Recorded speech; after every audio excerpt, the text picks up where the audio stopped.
Welcome students, class 12th के लिए आज हमने आपके एग्जाम में आने वाले ट्रांसलेशन ऑफ द पैसेज का शानदार ट्रिक वाला वीडियो प्रिपेयर किया है। जी हाँ, आपके एक पैसेज दिया जाता है और उसका हिंदी ट्रांसलेशन आपको लिखकर आना होता है और कई स्टूडेंट्स इस मामले में बहुत वीक हैं ट्रांसलेशन में, वर्ड्स मीनिंग्स में, ग्रामर में, और वो इससे बहुत ज़्यादा परेशान है कि अगर रिपोर्ट उनके मान लीजिए टफ आ गई और अगर ये उन्हें लिख कर आना पड़ा तो फिर आप लोगों के लिए दिक्कत आ जाती है। कई स्टूडेंट्स इसको बनाकर आने से डरते हैं। आइए देखते हैं, मान लीजिए आपको इसमें बहुत परेशानी है, नहीं आता है कुछ भी, फिर भी आप इसका हिंदी ट्रांसलेशन बनाकर आएंगे। देखिए कैसे आपको किस ट्रिक से क्या लिखना है। हर फुल स्टॉप तक आपको अगर 4-5 वर्ड्स भी समझ में आ गए तब भी आप हिंदी ट्रांसलेशन बनाकर आ सकते हैं। आइए समझते हैं। पहली लाइन यहाँ पर दी हुई है, there are a number of pleasures of morning walk.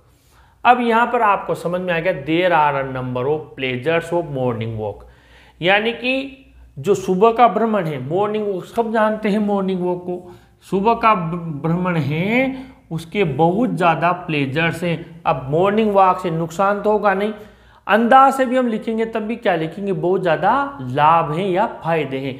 ये भूल जाइए कि मान लीजिए आपको इसका मीनिंग नहीं आता है, फिर भी आप अज्यूम कीजिए, मानिए कि सुबह के भ्रमण से जो हम सैर पर जाते हैं उसका क्या होता है, हमें लाभ होता है, तो यही लिखा होगा। तो आप यहाँ पर ऐसा लिख सकते हैं कि सुबह की सैर या भ्रमण से, सैर से बहुत फायदे या लाभ होते हैं। ये मैं जैसा आप अज्यूम कर रहे हैं उसी तरीके से लिख रहा हूं। मैं स्वयं अपने मन से ट्रांसलेशन नहीं बना रहा, बल्कि आपके उम्र का और आपकी क्लास का बनकर मैं ये जैसे आप लगभग आंसर लिखेंगे वैसा मैं यहाँ पर लिख रहा हूँ।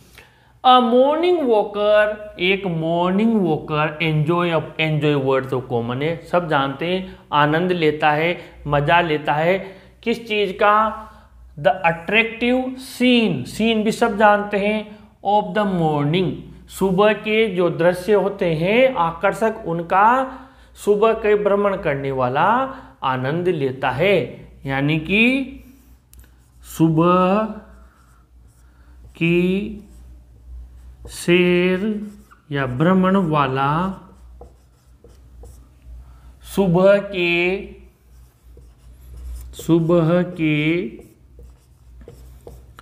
आकर्षक अट्रैक्टिव, आकर्षक दृश्यों का, सीन यानी दृश्य, दृश्यों का आनंद प्राप्त करता है या लेता है, जो भी आप लिखना चाहें ये हमने लिख दिया। आगे बढ़ते, हम इसमें वो भी सीखेंगे कि कहाँ पर हम बिल्कुल भी समझ में नहीं आया तब भी लिखेंगे, और किसी वर्ड्स को समझ में नहीं आ रहा तो कैसे हम हाइड करेंगे, कैसे छिपा देंगे। आइए आगे बढ़ते हैं।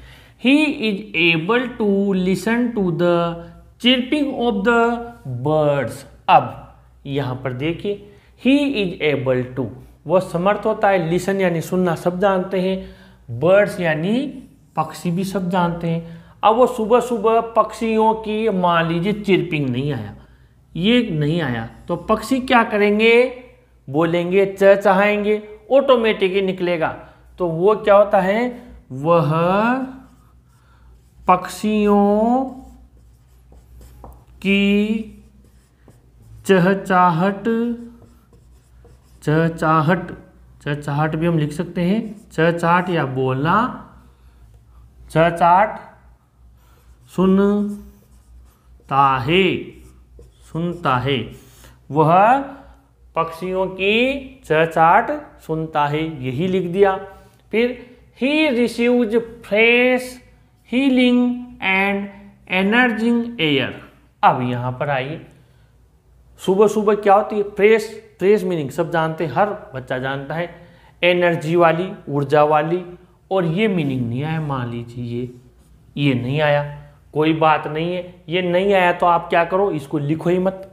जब आपके एक जैसे 2-3 हो गए तो ऐसा नहीं है, वो एक एक शब्द का मीनिंग देखेगा, और अगर आ गया तो इनके जैसा मिलता जुलता होगा। वह सुबह की ताज़ा और ऊर्जा देने वाली हवा क्या करेगा, प्राप्त करता है।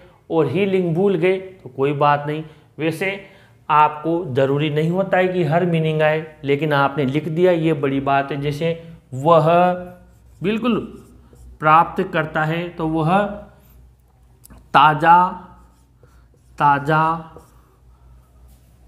और ऊर्जा प्रदान करने वाली हवा प्राप्त करता है, ग्रहण करता है। ये लीजिए, अब हमने लिख दिया। ये नहीं आया कोई दिक्कत नहीं है, मैंने नहीं लिखा है यहाँ पर, मैं लिख दूंगा, लेकिन मेरे लिखने से काम नहीं चलेगा। हम तो बस वो सीख रहे हैं कि जो आपको आएंगे और आपको लिखकर आना है। मुझे आ रहे हैं, मैंने तो लिखा ही है, लेकिन आपको आ रहे हैं, बस वो लिखना है और कैसे उस चीज को छिपाना भी है। एक जैसे 2-3 आ गए, एक हमने निपटा दिया, नहीं लिखा, आगे बढ़े। He is able to behold the beauty of the flowers. अब फ्लावर्स मीनिंग सबको आ गया, ऑफ द फ्लावर्स यानी फूलों की ब्यूटी भी हर बच्चा जानेगा। सुंदरता को वो क्या करेगा, फूलों की सुंदरता को, सुबह सुबह फूलों की सुंदरता को, अब ये बीहोल्ड नहीं आया तो सुंदरता को क्या करेगा, देखेगा, फूलों की सुंदरता को देखेगा, बीहोल्ड करेगा, या और क्या करेगा, फूलों की सुंदरता का आनंद लेगा। मान लो बीहोल्ड का मतलब देखेगा भी भूल गए तो आनंद लेगा वो भी चलेगा। वैसे बीहोल्ड का मतलब क्या होता है, देखना, निहारना। तो यहां पर आपने लिख दिया वह फूलों की सुंदरता को निहारता है। ये लिख दिया आपने, निहारता है, फूलों की सुंदरता को निहारता है, देखता है। फिर आगे बढ़ते हैं, हम वो सब चीजें सीख रहे हैं जो नहीं आता है फिर भी लिख कर आओगे। He rejoice walking on the green and dewy grass. अब आगे बढ़ते हैं, मान लीजिए ये मीनिंग नहीं आया, रिजॉइस और ये ड्यूवी भी नहीं समझ में आया, कोई बात नहीं है, लेकिन ग्रास यानी घास सब जान जाएंगे, ग्रीन यानी हरा भी जान जाएंगे। चलिए, वॉकिंग यानी चलना भी जान जाएंगे, यानी कि वो हरी घास पर चलने का आनंद लेता है। वैसे ड्यूवी का मतलब आप नहीं जानते तो मत लिखिए, यहाँ पर इसका मतलब होता है ओस वाली, सुबह सुबह ओस की बूंदें होती है, पर इतना दिमाग हर बच्चे का नहीं पहुंचेगा, तो मैं नहीं लिख रहा हूं, मैं वही लिख रहा हूं जहां तक आपका माइंड पहुंच जाएगा। अगर किसी बच्चे को समझ में आ रहा है ड्यूवी यानी ओस वाली तो वो लिख कर आए। अब आगे ध्यान रखना इस मीनिंग को, लेकिन हम वो लिख रहे हैं जो आपको नहीं आता है फिर भी पूरा लिख कर आएंगे। तो कैसे लिखेंगे, वह सुबह सुबह जो हरी घास होती है उस पर चलने का क्या लेगा, आनंद लेता है। ये लिख दिया, वह सुबह की भी नहीं दी हुई तो कोई बात नहीं, वह हरी घास पर चलने का आनंद प्राप्त करता है, आनंद उठाता है या प्राप्त करता है, कुछ भी लिख दीजिए, प्राप्त करता है। और आगे बढ़ते हैं, अब समझ रहे हो ना कैसे कोई मीनिंग नहीं आने पर कैसे हाइड करना है, और फिर भी हम पूरा लिख कर आ रहे हैं। He stores the fund of energy that last throughout the day. अब यहाँ पर कौन सा मीनिंग टप पड़ा, स्टोर करना तो सब जानते हैं, किसी चीज को हम स्टोर करते हैं स्टोर रूम में, यानी कि संग्रहित करता है। फंड ऑफ एनर्जी यानी ऊर्जा का fund, that last through the of the day, throughout of the day. अब यूं ही समझ गए, थ्रू आउट द डे यानी पूरे दिन ऊर्जा का फंड स्टोर हो जाता है, समझ गए, ये सब लिख देगा।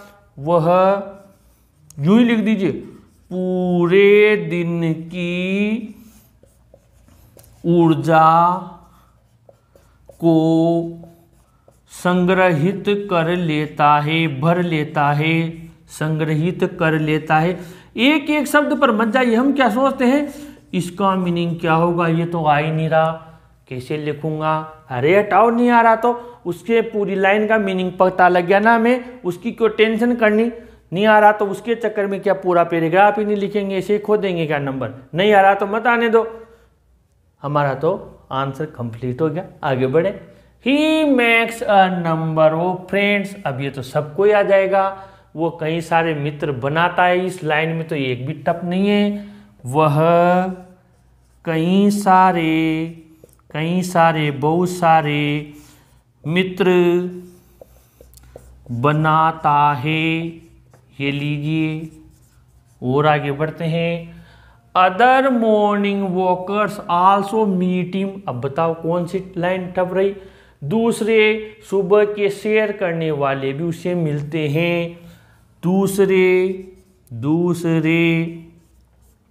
सुबह का भ्रमण वाले लिख देते हैं, का भ्रमण वाले भी उसे मिलते हैं। मीट यानी मिलना, सब जानते हैं, उसे मिलते हैं, ये हमने लिख दिया। अब बताओ कहाँ टपे?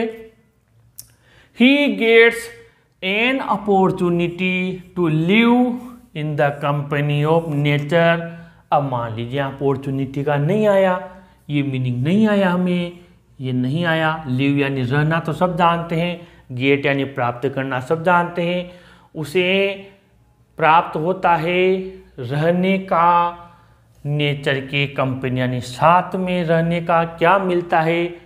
अपॉर्चुनिटी। अब अपने आप समझ जाएंगे, उसे प्रकृति के साथ रहने का मौका प्राप्त होता है। अपॉर्चुनिटी यानी चांस, अपने आप लाइन से मीनिंग निकल रहा है।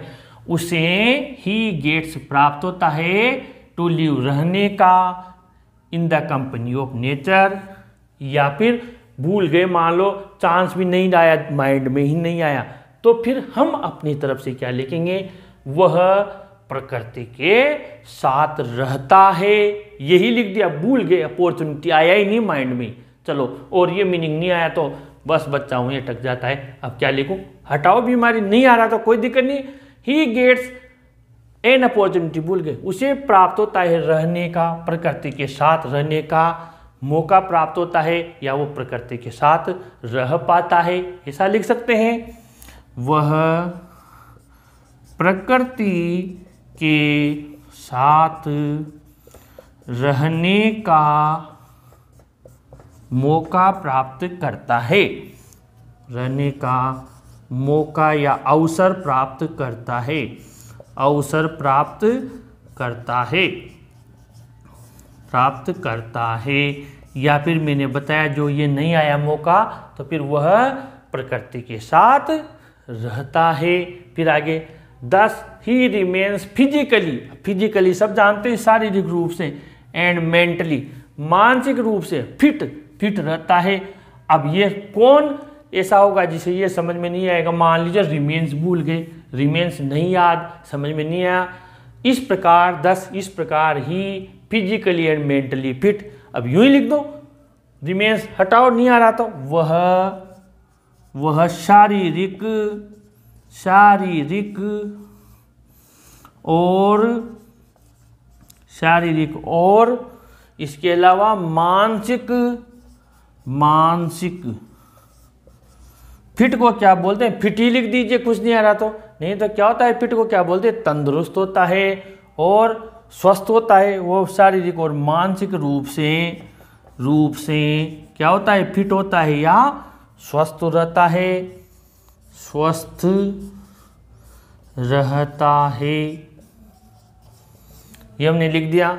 वह शारीरिक और शारीरिक में ये बड़ी की लगा देते हैं, वह शारीरिक और मानसिक रूप से फिट रहता है। इस प्रकार आप देखिए, ये हमने पूरा हिंदी ट्रांसलेशन लिख दिया। मीनिंग्स आए तब भी लिख दिया, नहीं आए तब भी लिख दिया। तो कुल मिलाकर हमें कॉन्फिडेंस रखना है और ऐसे ही प्रैक्टिस आपके लिए एग्जाम तक करवाते रहेंगे। प्लीज़ इस वीडियो को अपने फ्रेंड्स को ज़रूर शेयर कीजिए, वीडियो को ज़रूर लाइक कीजिए और अपने चैनल को भी ज़रूर सब्सक्राइब कीजिए स्टूडेंट्स। Thank you.